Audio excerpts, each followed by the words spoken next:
Speaker, yesterday the government released the results of its budget survey, and unsurprisingly, the results make it clear that this PC government is out of touch with what Albertans want. Indeed, 69% of Albertans surveyed are in favour of raising corporate taxes. So, my question is for the Premier.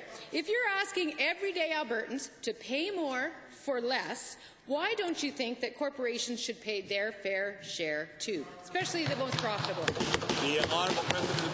Well, Mr. Speaker, I'm glad the opposition raised the issue, Mr. Speaker. Mr. Speaker, as I said, last month we lost 14,000 jobs in Alberta, and we lost more in the coming weeks, Mr. Speaker. Mr. Speaker, according to Jack Mintz, the Palmer Chair of Public Policy at the University of Calgary, said, Mr. Speaker, that a 1% increase in corporate tax rate will result in $6 billion loss, Mr. Speaker, in capital investment, and would also translate into approximately 8,900 job losses, Mr. Speaker. Honourable member for supplemental, and just keep the noise down a little bit. That would be much appreciated, please. Thank you, Mr. Speaker. Well, that particular source of evidence also wants a sales tax, but I would suggest that overall the evidence to support this government's assertions about the impact of a balanced, responsible corporate tax increase is tenuous at best. But the evidence to support the life-threatening impact of a 70-hour wait in an ER to a patient is overwhelming. And the evidence supporting the economic loss to a population that can't afford to access post-secondary education is conclusive. So to the Premier, why won't you put as much energy into standing up for regular Albertans as you are for standing up your friends in backroom corporate Alberta?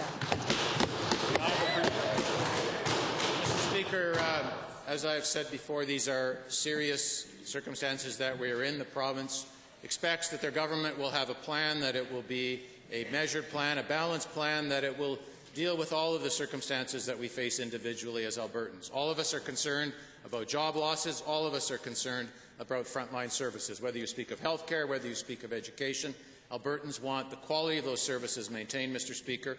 The government understands that, and we'll be dealing with it, Mr. Speaker. Well, Mr. Speaker, today, while defending his government's reckless corporate tax cuts, the Premier said that in pursuing his agenda, it was important not to get distracted by the, quote, political noise.